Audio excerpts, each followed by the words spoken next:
Welcome to Keywords Handling Difficult Conversations. This is part of our eBit series, and we call it our eBit series because it's tidbits of e-learning, what we call 20,000 foot level, just to give you information. We call it give you the sizzle but not the steak, but allow you to learn a little bit, think about which direction that you need to go, and then choose how you progress from there. We do have our e-webinar series, which are 60 to 90-minute webinars. And we also have our e-workshops, which are 1 day to multiple day workshops that you can have then for your crew or employees. But as we move forward, we're going to work with keywords and handling difficult conversations. And we'll discuss what that is.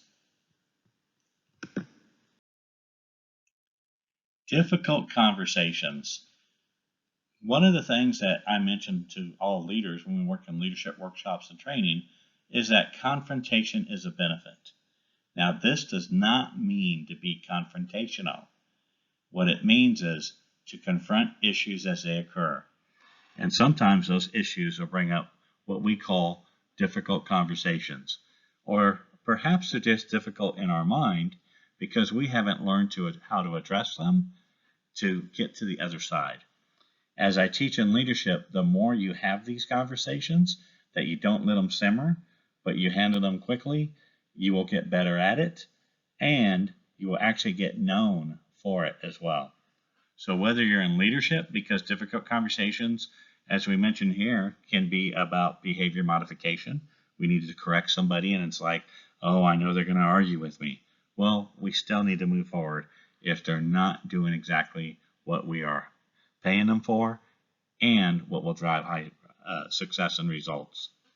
Customer service. Sometimes it's a difficult conversation with a client. Sometimes that client may be upset. So how can we get that client to where we can speak to them reasonably and have a good conversation? Because it's the solution that we have in mind. Conflict resolution. Well, this can be many things. Customer service, conflicts with employees, between employees, and you're the third party. But how do we have those conversations that we can move forward and have the best results? Client conversations. Now this can be on a sales side that you need two-way accountability. What happens when you need to tell a client that you perhaps believe that they're not giving you all the information? How do you establish those relationships? And we have a whole different e-learning about building two-way accountability with clients on our sales series, but we will touch on that briefly here. And then what we call team resets and rollouts. So many times we might take on a new team, or we might realize that we need to do a reset because we're not really functioning exactly how we need to be. And we can't go back to square one and hire all new people. We want to reset this team and then move forward as effectively as possible. So let's move forward. When we speak about difficult conversations, one of the things that we'd like to do is to take the scientific approach to explain why sometimes having a conversation with someone is difficult when we think in our mind this person is not going to accept the coaching, and perhaps you're even regretting that you're going to have to do it because they argue with you all the time. Or the last experience you had with somebody else wasn't favorable, and it's just uncomfortable for you. Well, what we like to do is explain how the brain functions so you have an understanding. So this is called the left brain, which is known as the amygdala, which is a limbic system structure that is involved in many of our emotions and motivations, particularly those that are related to survival. So remember that. It's related to survival.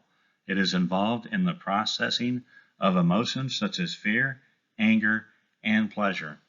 So when we talk about it's involved with survival, if you start the conversation where the person perceives they're being attacked, they go to left brain, they go in survival mode, they become apprehensive, they actually will become defensive.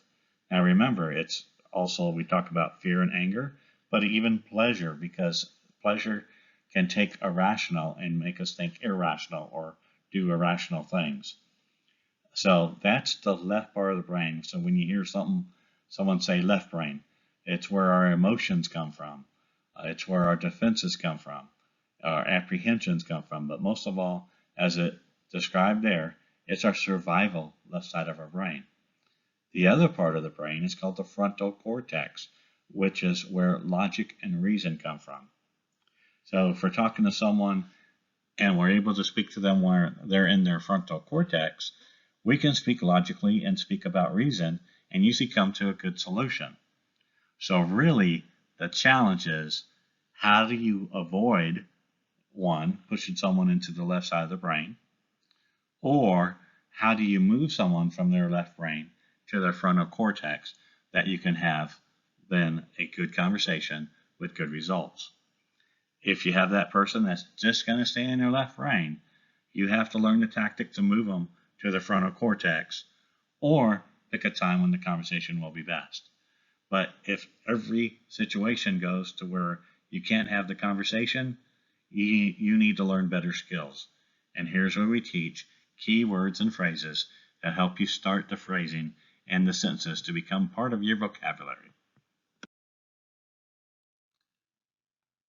Here's where we provide what we call keywords. These are keywords and phrases. And we give you 6 of them here. And we give you this to start. There's certainly more. But if you work with these 6 and make them part of your daily vocabulary, you will really catapult yourself with the ability to have good conversations that you put these at the start of your sentence with your tone and your voice and your mannerisms, and you place that person to where when they're hearing you, it doesn't trigger them and make them go what we call left brain to where they're defensive. It actually keeps them in their frontal cortex of logic and reason. And it comes from the perspective that it's from the outlook of you caring about them and about their success. So let's read them real quick. I owe it to you.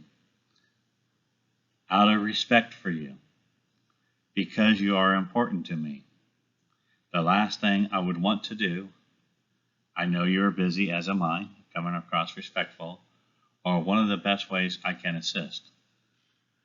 So for difficult conversations, it could be with a customer service, it could be sales that we're just two-way accountability, but most importantly, it could be with an employee that we're correcting or evaluating, that when we use these to start a sentence, it will help keep them in the frontal cortex and allow us to have that beneficial conversation.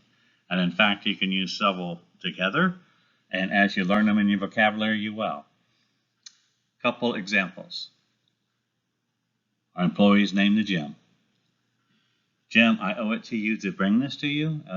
When you started, we spoke about if there was any barriers in which I saw you doing something that would prevent you having greater success, you wanted me to bring it up to you.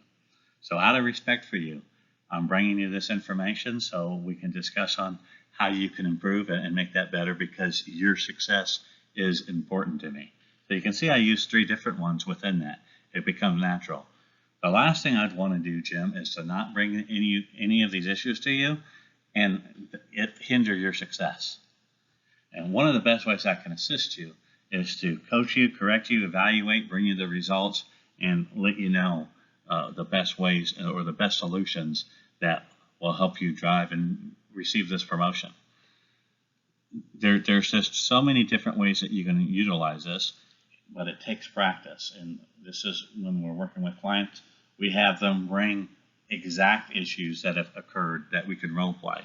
But role play, take a couple of your different and hard conversations that you've had and practice them.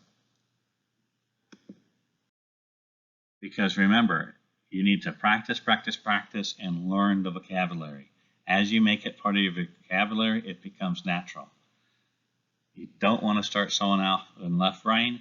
You want to start off the conversation where you keep them on the frontal cortex, and you will find power in this. You will get better at it as you do it, and you will actually get known for it. People will respect, I appreciate how he brings these issues to me, because I can see that he's coaching me and he has my best interest in mind. Finally, here's where we quote Zig Ziglar, and it says, you can have anything you want if you are willing to help enough other people get what they want. And that's Zig Ziglar, who was an excellent coach. He's passed away. But, just make sure you have that passion to want to improve people. We want to thank you for attending. If you'd like to email, our email is mark@markvillarreal.com. If you have questions about additional courses, you can send that to contact@markvillarreal.com. My website is markvillarreal.com. My phone number is listed there. And please subscribe to our YouTube, which this will be posted. But as we create new tidbits or other e-learnings or educational videos, you will be notified as well. So please, thank you very much and have a good day.